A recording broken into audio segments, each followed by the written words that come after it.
said was never going to happen. They said it was never going to happen, not because the idea was too big, but because the people in it were bigger than the idea, they assumed. But ultimately what happened is they were really committed to making sure that this project took place. And it was difficult for us to come together, but we got there. And good things sometimes take time. So I'm not upset that it took 15 years. As long as we get more than 15 years out of it, right? That the impact that it's going to have is going to last generations. It's going to last generations because what you see is a park, what you don't see is all the development that will take place because of this park. Because of those land swaps, you don't see the residential, the commercial, the restaurants, the retail, all the activity that's going to take place down here. And what you also don't see, what's in the works now, is a bridge. A bridge that will connect this part of the city to the Ironbound, which will bring the East Ward, the Ironbound community, up into the Central Ward, or into this part of the city, which does not happen, right?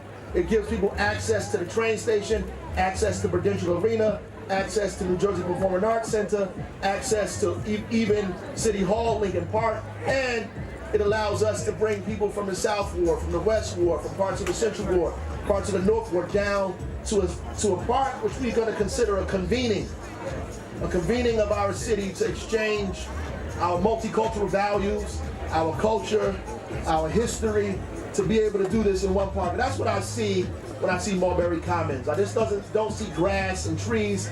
I see Newark beginning to see itself as what it can become. Now, I know we're not used to that story. We're used to the story of us fighting.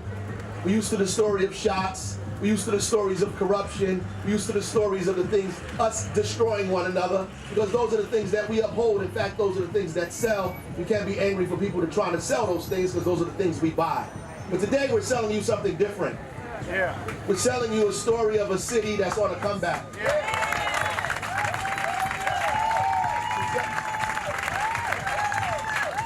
We're selling you a story of hard work between people who are immigrants to this community, whether you're talking about the Lopez family or the Barai family, or whether you're talking about Gottesman and the Edison community. We're talking about folks who came together from completely different backgrounds, different intentions and ideas, who decided that we would make Newark our focus and build this park. That yes, we can make money, but we can grow the city at the same time. And that we did it, despite all of the negativity, we made it happen. And when we cut the ribbon for this bridge, all of the naysayers will finally be put to bed, that Newark is one community. Yes. Despite all of the stuff that makes us, the inclination for us to be divided, to separate ourselves because of power, because of all these other things, this park is going to prove to everybody that Newark is one community.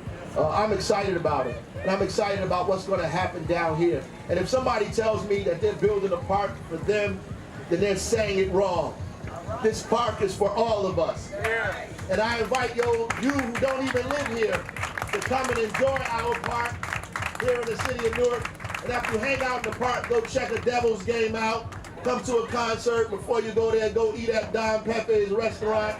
Go to NJ Pat, get a few concerts in while you're at it. Go check out the beautiful architecture of the Edison building. And if you're having trouble with parking, come to City Hall. We'll give you a voucher to get a refund for parking, because we're getting ready to raise the dollars to build that bridge. So God bless you. This is an incredible, incredible day for the city of Newark, and it's got me very, very, very excited. Thank you.